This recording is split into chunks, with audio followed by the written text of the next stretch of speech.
દાતાઓ દાઢી વધેરીને મોટા મોટા જંગલમાં ભજન કરતા હોય ને એના જીવનની જોજો પાછળ શું છે. કેમ કે આપણે એવા અસંખ્યને ઓળખતા હોય. અને આ લાઈનમાં તમે કોઈ પણ જે આધ્યાત્મની લાઈનમાં ઉતર્યો હોય ને એને બધા એવા કડવા આરામોળા અનુભવ બહુ થતા હોય, એટલે ખબર જ હોય. તમે તો એમ કહો પણ પોતાના સ્વાર્થ માટે એવા માણસોને મને ખ્યાલ છે કે આજથી 7-8 વર્ષ પહેલાનો દાખલો એક મહાપુરુષનું નામ નહીં આપું ને ભાઈનું નામ નહીં આપું. અમારા ખુદ મારા મોઢે વાત કરેલી મહાપુરુષે એ ઘનશ્યામ મને અમુક એરિયાની અંદર સિટીની અંદર 700 વારનો પ્લોટ આપ્યો છે. જયારે એનો સ્વાર્થ હતો ને ત્યારે એ માણસ એ 700 વારનો પ્લોટ આપ્યો ત્યારે એને ઘરે 4 દીકરીઓ હતું, સંતાન નહોતું. પછી એક મહાત્મા આ મહાત્મા બે ને 1.5 મહિનો રોકાણ, એટલે આ મહાત્મા તો એને 10-15 દિવસ જ રોકાણ, એટલે માણસનો સ્વાર્થ કેવો છે. પછી મહાપુરુષે એમ કીધું, જે બીજા હતા ને એ મહાપુરુષે એમ કીધું ભાઈ તમે આ હું કામ આપણે એટલી બધી સેવા કરે ખબર કાંકે નહીં? ક્યાંનો કોઈ ઊંડા અંશે સ્વાર્થ છે કે શું સ્વાર્થ છે કે આને દીકરો નથી. હવે મોટી દીકરી હતી ને નોકરીએ ચડી ગઈ હતી તો એને આશા હતી કે મારા ઘરે દીકરો થાય. અને પ્રોપર્ટી એટલી બધી મુંબઈ, દિલ્હી જે સિટી મારે એ બધી સિટી 3-4 જગ્યાએ એટલી બધી પ્રોપર્ટી કે એનું ખાઈ વાપરે કોણ એટલી બધી પ્રોપર્ટી. પછી મહાપુરુષે કીધું કે આપણે ઓલે 1 મહિનો ખાધું ને એટલે કંઈક દેતા જઈએ. પછી એને મહારુદ્ર યાગ કર્યો અને પછી જે કંઈ વિધિવત થતું થયું કર્યું ને પછી એને ઘરે સંતાનનું છે, જ્યારે 5-6 વર્ષનો દીકરો છે. એ માણસ જયારે એનો સ્વાર્થ પૂરો થઈ ગયો ને જે મહાપુરુષને 700 વારનો પ્લોટ આપ્યો હતો એને કીધું તું આમ તો બોલી ગયો તો હવે નથી દેવાનો, વેચી થશે. પરિણામ વિપરીત આવે છે. એટલે ક્યારેય બડાઈ કરવા માટે કે કોઈ વસ્તુમાં ક્યારેય કોઈ મહાપુરુષોને સામે એ વસ્તુ નહીં કરવાની. અને એક ખાસ વસ્તુ કહી દો, એક કોઈ દિવસ કોઈ ભક્ત સાધુ કોઈ માયનો લાલ ભક્ત હોય ને દાસ એનું કોઈ દિવસ અપમાન નહીં કરવાનું. એવા હું તમને 3 વ્યક્તિ બતાવી શકું. રાવણ શું કર્યું હતું?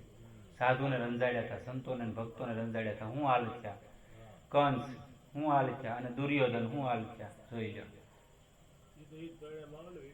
વિપરીત પરિણામ છે. એટલે નથી ઓળખતા, નથી ખબર તો એમાં ક્યારેય ન ઉતરતા. નકર કરેલું તો હોય જાય, વાંહે પેઢીયું નહીં બસે. આવડાને પેઢીયું વધી જાય જોયું, વાંહે વાસ નાખવા વાળા નહોતા રહ્યા. જયારે મંદોદરી બોલી હતી ને, રામ બિમુખ હાલ તુમારા રહાન કોકુલ રોવણ હારાય કે જો તો ખરો તારા હાલ જોઈ કે 9 ગ્રહ ને ઢોલિયા બાંધીને જેમ કે જે દિશામાં આમ નજર ફેરવે ને એ દિશા થરથર કાપતી, એની બદલે આજ તારી ખોપરીને કે વાંદરા ફૂટબોલ ખેલે. વિચાર કરી એમ. ખાલી એક ભૂલ ગઈ, જાનકીજીને લાવ્યો અપહરણ કરી અને દ્વેષ કર્યો ભગવાનની સામે, સંતોને રંજાડ્યા, તેની હાલત શું થઈ ગઈ? હાલ બહુ ભૂંડા આવે. એટલે ક્યારેય મારો બાપલ્યો બહુ ધીરજથી અને બહુ સરળતાથી નીકળી ગયા જેવો સમય છે. નો થાય, નો કાંઈ કરાય તો મૌન રહ્યો. બાકી ખોટી બડાય કે હું આમ કરી નાખું ક્યારેય નહીં પડવાનું. કેમ કે ઈવડાઈ તમે અહીંયા બોલી જાવ છો ને પછી ઈવડાઈને બંધાઈ જાય છે. કોઈ મહાપુરુષ હોય ને બંધાઈ જાય એટલે પછી એનું પરિણામ એને ન દેવું હોય પણ પરમાત્મા વિપરીત આપે. પરમાત્મા વિપરીત આપી દે તરત પરિણામ. અને પરમાત્મા આપે ત્યાં કોઈનું હાલે ખરું? વિધિને પલટાવી નાખવાની શક્તિ પરમાત્મામાં છે. તો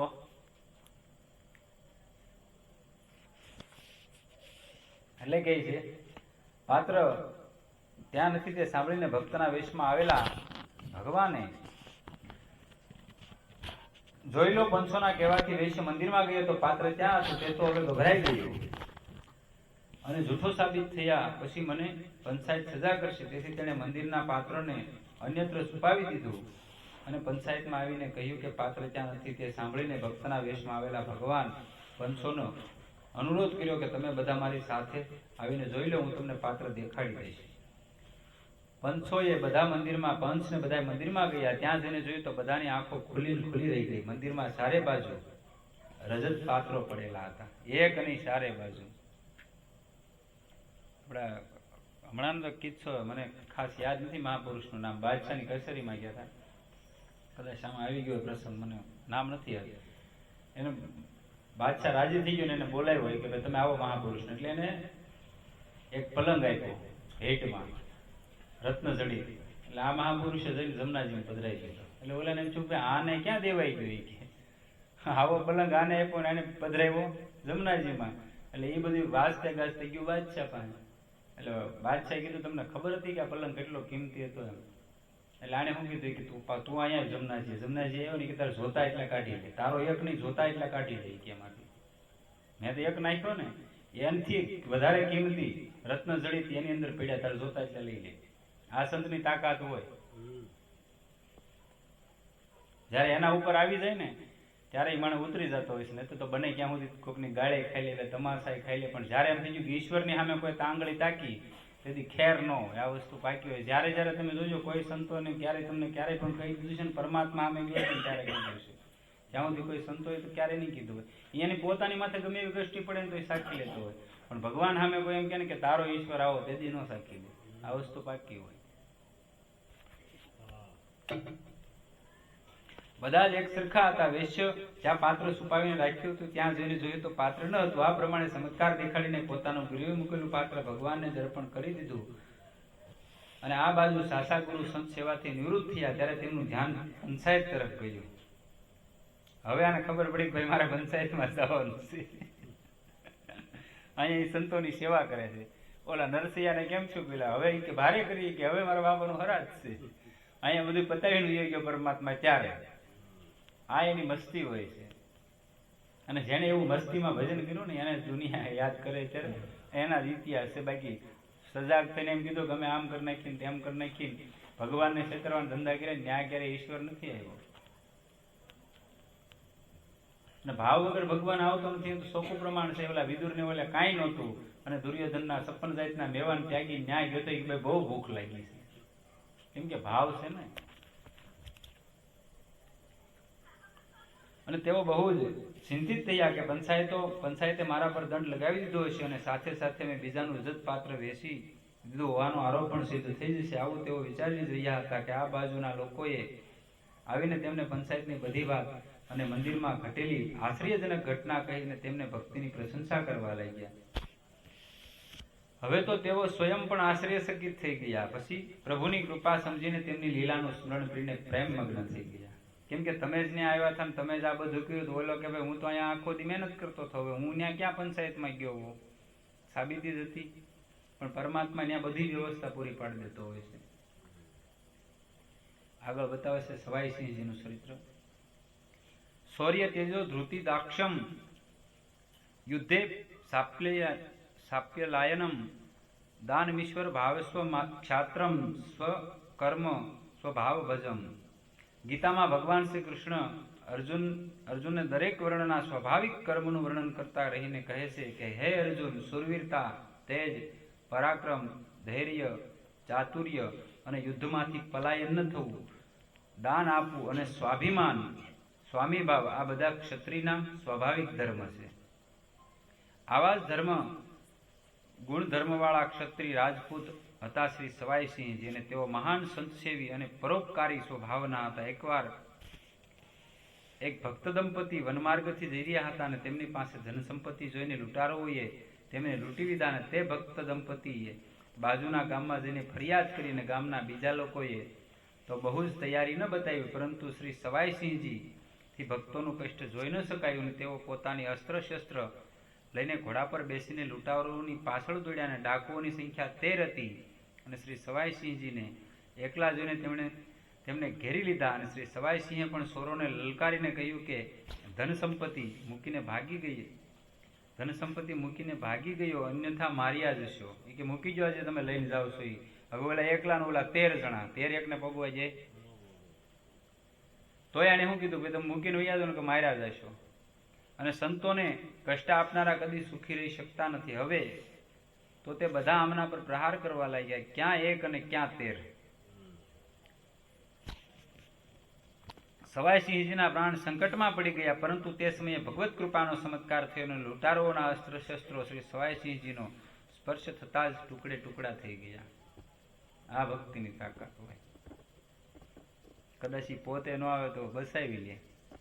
રાજાનું મેં ચરિત્ર કીધેલું આગળ કે ભાઈ એને જયારે ઓલા ચડાઈ કરીને આવે ને એમ નક્કી જ હતું ભાઈ મારે આ જયારે પૂંજામાં બેઠા હોય ત્યારે એની માથે ચડાઈ કરવાની, એટલે તમે જીતી જ જાઓ. આગળ આપણે ચરિત્ર હોઈએ ગયું. હવે એ તો પૂંજામાં જ બેઠા હતા ને કોઈ અંદર એને સમાચાર દેવા જાય તો એના માતાજી સિવાય કોઈ જઈએ કેમ નહીં, જે જાય મૃત્યુદંડ આપતા હતા એ રાજા. એટલે એને આવડા સૈનિકોએ કીધું કે બીજા રાજાઓ ચડાઈ કરીને આવ્યા છે અને તમે જાઓ તમને મૃત્યુદંડ નહીં આપે, બાકી અમને તો કે મૃત્યુદંડ જ છે. કેમ કે પૂંજા ઘરમાં બેઠા હોય ત્યાં સુધી કોઈથી જવાય નહીં મંદિરમાં, એનો કાયદો હતો. તેના માતાજી જઈને કહે છે કે ભાઈ બીજા રાજા સડાઈ કરીને આવ્યા આપણે રાજ માથે, એને કીધું રામજી બધું સંભાળી લે, બસ એના માતાજી વૈયા ગયા. હવે પૂંજામાંથી ઉભા થઈને આવ્યા ને ઘોડાહારમાં જઈને ઘોડો જોયો ને ત્યાં ઘોડો આપતો હોય ને આખો પરસેવાનો લથપથ હોય, ત્યારે આ રાજા છે ઘોડો લઈને જાય છે રણ મેદાનમાં, તો ત્યાં બધો પથ્થારો પડ્યો હોય. અને ત્યારે જેને જે અમુક રાજા હતા એને બેસું જ હતા, એને પાણી સટકરીને જગાડે છે. ત્યારે એમ કીધું બસ એક આવો ભાઈ હોય ને કે આખી દુનિયા માથે રાજ કરી લો. ઓલો કે કોણ હતું? એ કે એક જ તમારો માણસ હતો પણ બધાને ભૂકા કાઢી નાખ્યા. ત્યારે એમ થાય કે નહીં ભાઈ, જે ભજન કરે છે એની લાજ આજે તેને કાલે ઈશ્વર ક્યારેય જવા નથી, જેને જાય જ નહીં. એમને એમ નથી કીધું હરીને ભજતા હજુ કોઈની લાજ જતા નથી જાણી, અને જાય જ નહીં. પણ હકીકત સત્યતાથી ભજવા વાળો જોવે, દેખાવથી નહીં. એવું લાગ્યું કે અસ્ત્ર શસ્ત્રો કોઈ મનુષ્યને નહીં પણ તે કોઈ પણ પાષાણને ટકરાયા હોય. આ બાજુ સવાઈસિંહની તલવાર વીજળીની જેમ સળગતી હતી. લૂંટારોને આ ચમત્કાર જોઈને લાગ્યું કે અમે કોઈ ભક્તને લૂંટી લીધા છે, તેથી અમારા પર ભગવાનનો કોપ થઈ ગયો. સાધારણ મનુષ્ય આવું પરાક્રમ કરે એ સંભવ નથી. હવે તે લોકો પોતાના રક્ષણ માટે પ્રાર્થના કરવા લાગ્યા અને શ્રી સવાઈસિંહજીના ચરણમાં આવ્યા, અને તેમણે ધન તો પાછું આપી જ દીધું, પરંતુ આજ પછી લૂંટફાટ ન કરવાની પ્રતિજ્ઞા કરી લીધી ને ભગવત ભક્ત બની ગયા. આ ભગવત ભક્તિનો પ્રતાપ હોય, કોઈ પણ આવ્યો હોય મારવા, ભક્ત બનીને વયો જાય છે.